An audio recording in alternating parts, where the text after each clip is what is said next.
সুপ্রিয় দর্শক, এই মুহূর্তে আমরা একজন সম্মানিত সংসদ সদস্যর শক্তিশালী বক্তব্য শুনছি।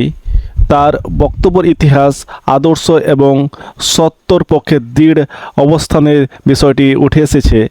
বক্তা ইমাম হোসেন রাদিয়াল্লাহু তাআলা আনহার জীবনের সেই মহান শিক্ষার কথা স্মরণ করিয়ে দিচ্ছেন, যেখানে সত্যর জন্য আপোষহীন থাকার দৃষ্টান্ত স্থাপন হয়েছে।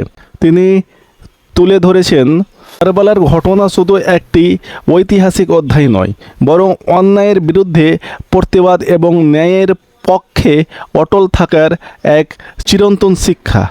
বক্তার উপস্থাপনা থেকে বোঝা যায় তিনি বর্তমান সময়ের জন্য এই শিক্ষাকে অত্যন্ত গুরুত্বপূর্ণ মনে করেন।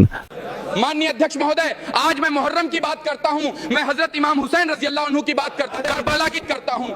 करबला की तपती रेत पर जब पानी बंद कर दिया गया, तब भी इमाम हुसैन सच के रास्ते पर डटे हैं। उनके साथ सिर्फ 72 साथी थे, लेकिन उन्होंने कभी संख्या नहीं देखी, उन्होंने सिर्फ हक और इंसाफ देखा। गणती होती है, उन्होंने जुल्म के सामने सिर झुकाने के बजाय शहादत को चुना। करबला हमें सिखाती है कि जीत हमेशा संख्या की नहीं, बल्कि सच और उसूलों की होती है। प्यास से होंठ सूख गए मगर सिर न झुक पाया। करबला में हुसैन ने हक का परचम लहराया। फौजें थी हजारों मगर दिल में खौफ न था। सर कट गया मगर जुल्म के आगे झुक न पाया, जुल्म के आगे झुक न पाया।